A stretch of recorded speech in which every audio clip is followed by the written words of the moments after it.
সারাদিন সমস্ত পার্শ্বদ কারা কারা ছিলেন? পঞ্চতত্ত্ব, 64 মহন্ত, তাদের নাম আমরা অনেকেই নিই না। 64 মহন্ত, অষ্টকবিরাজ, দ্বাদশ গোপাল, 6 চক্রবর্তী, এরা মহাপ্রভুর পার্শ্বদ ছিলেন। মহাপ্রভু কিন্তু একটা রাস্তা দেখিয়ে গেছেন যে সবাইকে নিয়ে চলা, সবাইকে নিয়ে চলা। ধনী দরিদ্র, উঁচু নিচ, কম জাতি বড় জাতি, সবাইকে এক জায়গায় আনার চেষ্টা করেছিলেন মহাপ্রভু। আমরা কিন্তু আজকে সেই জায়গাটা রাখিনি। আমরা এত ভেদাভেদ, এখনো সেই ভেদাভেদ আমরা রেখে চলেছি। আর অহংকারে তো টৈটুম্বর, দীনতা নেই। বৈষ্ণব হচ্ছে দীনতা। তাহলে কি হলো? মহাপ্রভু সবাইকে নিয়ে নৃত্য করছেন। এবার বলছেন শ্রীবাস ঘরে চলো। বলে কেন প্রভু? বলি পাষণ্ডীরা তোমার পেছনে পড়ে আছে। কি? তারা আমাকে কীর্তন করতে দেয় না, কটাক্ষ করে, যা তা বলে। চলো ভেতরে চলো। শ্রীবাস বললেন ঠিক আছে প্রভু, ভেতরে যাই। আজকে প্রভু ভেতরে গিয়ে লীলা সাধন করছেন। সংকীর্তন শুনি তারা যদি পড়ি মরে, শ্রীবাসের কষ্ট দিতে নানা যুক্তি করে। সংকীর্তন শুনে তারা যদি পড়ি মরে, শ্রীবাসের দুঃখ দিতে নানা যুক্তি করে।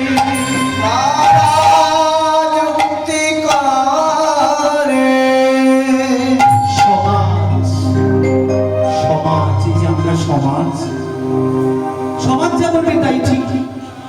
শ্রীরামচন্দ্র নিজের সন্তান সম্ভবা স্ত্রীকেও দিয়ে দিলেন জঙ্গলে, শুধু সমাজকে খুশি করার জন্য।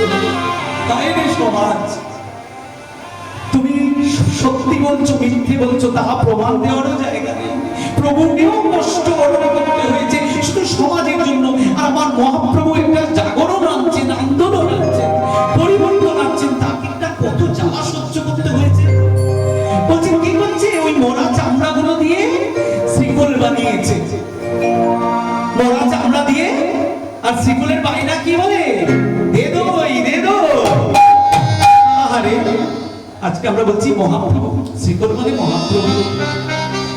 কত কষ্ট করে মহাপ্রভু এই জায়গায় নিয়ে এসেছেন যে 541 বছর পরে আমরা তার নাম নিচ্ছি। একজন মানুষ হিসেবে তাকে ধরুন না, সমাজ সংস্কারক হিসেবে ধরুন। এই শ্রীকোলটাকে আজকে মহাপ্রভু বলছেন। তখন তারা কি বলছেন? তারা বলছেন বাচস্পতি, যারা বড় বড় বই পড়ছেন, ব্রাহ্মণ সমাজ। আমিও নিজে ব্রাহ্মণ। সত্য সূর্যের মতো সত্য হয়। একটা পকেটে 1 টাকা রেখে কথা বলার জায়গা নয়। সত্য মানে সত্য। জ্ঞান অহংকারের বৃদ্ধি করে। জ্ঞান আলো দেয়, আলোর তলায় অহংকারের ঝুলকালি হয়ে যায়। তোমরা এত বড় বড় ন্যায় শাস্ত্র আধিকারিক, তোমরা যে পাড়ার ছেলেটা কি বলতে চাইছে তোমরা বুঝলে না। বলছো মরা চামড়ায় খোল বাজাচ্ছে, বলছে দে দই, দে দই। আর কি বলছে? চিড়ে আন, চিড়ে আন। তাই বলছে এই কাঁসার থালা কেটে করতাল বানাচ্ছে।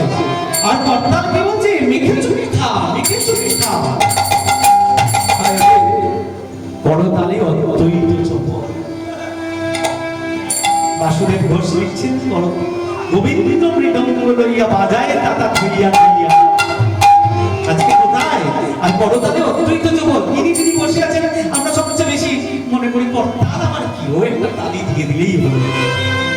করতালে অদ্বৈত স্বয়ং ভোলানাথ, তালের মাস্টার। তো বলছে দে দই, দে দই, চিড়ে আন, চিড়ে আন, মেখে চুকে খা।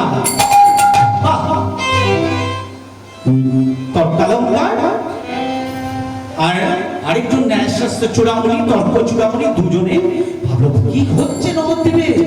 কোথায় গেল আমাদের পূজা পাঠ? কোথায় গেল আমাদের সমস্ত রীতিনীতি? চলো একবার যাই তো জগাই মাথায়ের কাছে। তখন বলছে জগাই মাথায় তো বৈষ্ণব হয়ে গেছে, তারা দিনে 2 লক্ষ বার নাম নিচ্ছে এখন। তখন বলছি বাহ, বেশ ছলা কলা যাবে তো, নদীর দিনাই যা, বেশ ছলা কলা, চল কাজীর কাছে যাই। বলে কাজীকেও দমন করে ফেলেছে, নবদ্বীপ যে তার দিকে তাকাচ্ছে, সেই তো বশ হয়ে যাচ্ছে। এলো সোনার মানুষ, মুনির মনোচোরা। আমি সবটা গানে ঢুকবো না, তাহলে আমি সময় বলাতে পারবো না। হলো ঘোর বলিকাল, পাপাচ্ছন্ন, এলো সোনার মানুষ, মুনির মনোচোরা। এই যে মুনি সব বসে আছেন, সাধু বসে আছেন, সাধু সাবধান, আপনার মনটা তো সে হরণ করে নিয়েছে। সোনার মানুষ এলো, সোনার মানুষ, মুনি মনোচোরা। সারা নবদ্বীপের মন হরণ করে নিয়েছে, কাজীর মন হরণ করে নিয়েছে। কার কাছে যাবে? বলছে শোনো, একজন বড় তান্ত্রিক আছে, ওর কাছে যাই, চাপার গোপাল। তান্ত্রিকের কাছে যাই, ওকে দিয়ে কিছু একটা শায়েস্তা করাতে হবে। কেন? যে হরিনাম হচ্ছে, করুন, দরজা বন্ধ করবে কেন? তারপরে ষড়যন্ত্র করছে। এবারে ওরা চললো তান্ত্রিকের ওখানে, চপ্পল গোপাল, সে কিন্তু মায়ের ভক্ত। আজকে কিন্তু অমাবস্যা তিথি, আজকে বিকেল অব্দি অমাবস্যা ছিল। আমি কিছুদিন আগে ঝাড়গ্রাম গেছিলাম, ঋতুবনী কৃষ্ণ কালী, যে মা কালী তিনি তো কৃষ্ণ। একজন নারায়ণ, আরেকজন নারায়ণী। তাহলে আজকে চাপাল গোপাল পুজো করছে তার বাড়িতে। চাপাল গোপালের দোষ ছিল না, মা স্বয়ং আসতেন, কানটা ভাঙিয়েছে ওই যে বই পড়া অহংকারী বাচস্পতিরা। এবারে কি হচ্ছে? শরণাগত